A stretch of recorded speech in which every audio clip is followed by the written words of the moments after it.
त्याला तुम्ही पुरावे शोधून इतर समाजाला तुम्ही पुरावे आणायचे सांगतात, पुरावे सादर करण्याचं सांगतात. मग एक विशिष्ट समाजासाठी पूर्ण सरकारी यंत्रणा कामाला लावून त्यांचे पुरावे शोधतात. मग याच्यामध्ये आम्हाला थोडीशी शंका निर्माण होते. कारण कुणालाही मागास ठरवण्याचा अधिकार घटनेनं हा मागास आयोगाला दिलेला आहे. आणि त्या आयोगाव्यतिरिक्त इतर समिती स्थापन करून तुम्ही जर कुणाला मागास ठरवणार असेल तर ते घटनाबाह्य आमचं म्हणणं आहे. म्हणून शिंदे समिती बरखास्त करा, हा आमचं पहिलं. म्हणजे जर शिंदे समिती जर बेकायदेशीर आहे तर मग शिंदे समितीनं शोधून दिलेले कुणबी प्रमाणपत्र हे सुद्धा घटनाबाह्य आहे. मग तेही प्रमाणपत्र आमचं म्हणणं आहे तुम्ही रद्द करा. ज्याचे पुरावे आहेत त्यांना तुम्ही कुणबी प्रमाणपत्र द्या, आमचा त्याला विरोध नाही. पण ज्याचे नाहीत त्याला तुम्ही पुरावे शोधून इतर समाजाला तुम्ही पुरावे आणायचे सांगतात, पुरावे सादर करण्याचं सांगतात. मग एक विशिष्ट समाजासाठी पूर्ण सरकारी यंत्रणा कामाला लावून त्यांचे पुरावे शोधतात. मग याच्यामध्ये आम्हाला थोडीशी शंका निर्माण होते की जी मुळात समिती घटनाबाह्य त्या समितीला तुम्ही अधिकार दिले आणि ती समिती की जो मागासवर्गीय आयोग शासनानं गठीत केलेला आहे, जो घटनेच्या चौकटीत आहे, की ज्यांना आता कुणी एक बाळासाहेब सराटी म्हणून त्यांनी हायकोर्टामध्ये दाखल केलेलं आहे की ओबीसीचे पुरावे तुम्ही ओबीसीला आरक्षण कसं दिलं, त्याचं प्रतिज्ञापत्र मागासवर्ग आयोगानं तयार केलं.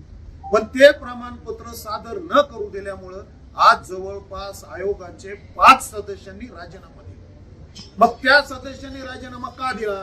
त्यांनी दाखल केलेलं प्रतिज्ञापत्र शासन का पुढे आणत नाही, ते समोर कोर्टासमोर का सादर करीत नाही, मग त्यांच्यावर असं कुणी प्रेशर आणलं आणि कशाबद्दल आणलं ही आम्हाला शंका आहे. त्याच्यामुळे आमचं म्हणणं आहे की तुम्ही जे काही करणार आहात ते सगळ्यांना विचारात घेऊन विधानसभेच्या पटलावर ते प्रश्न त्यांनी मांडायला पाहिजे. एकांगी निर्णय घेऊन मागासवर्ग आयोगाच्या जबाबदार लोक आहेत, निवृत्त न्यायमूर्ती आहेत, शासनाने जाहीर केलेले काही तज्ज्ञ आहेत, ते तज्ज्ञ एकापाठोपाठ जर राजीनामा देत आहेत तर कुठेतरी शंकास्पद आहे.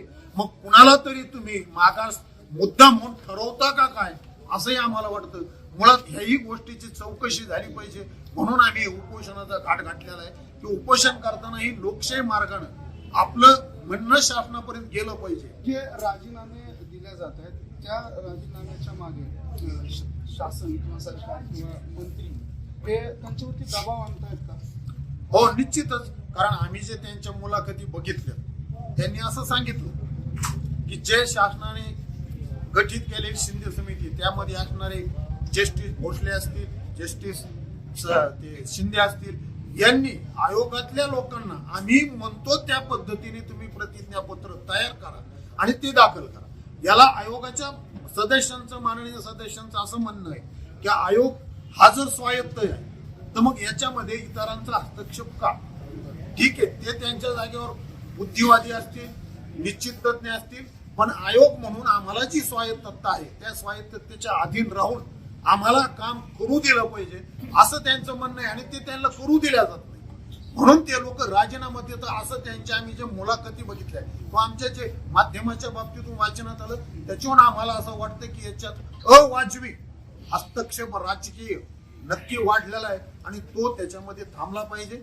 जर स्वायत्त संस्था आहे त्याच्यावर जर हस्तक्षेप घातले तर त्याच्यावर आपला विश्वास आहे. न्यायालय ही स्वायत्त आहे, ह्याच्यात जर हस्तक्षेप वाढला तर उद्या हे पददलित ओबीसी यांना न्याय देणार कोण?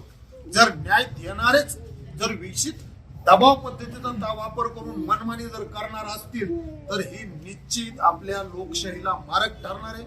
जे आंबेडकरांनी समानतेच्या मुद्द्यावर घटनेचं काम केलेलं आहे, जी घटना जगामध्ये समानता म्हणून ज्या घटनेचा गाजावाजा झालाय त्या घटनेच्या मूळ पायालाच कुठंतरी आघात होतो का असं एक सामान्य जन म्हणून आम्हाला वाटू लागलं. आणि म्हणून आम्ही चिंतित आहोत की ही जी झुंडशाही, एक प्रकारची झुंडशाही, एक माणूस उठतो समाजाच्या नावाखाली, ठीक आहे, त्याच्या समाजाच्या तो मागण्या मान्य करतो, त्याला घटनेनं तो अधिकार दिला, आम्हाला काहीही म्हणणं नाही. तिथपर्यंत आम्ही त्यांना पाठिंबाही दिला होता की 50% वर मराठ्यांच्या, गरीब मराठ्यांना आरक्षण मिळालं. पण त्याच्यानंतर त्यांच्या मागण्या बदलत गेल्या.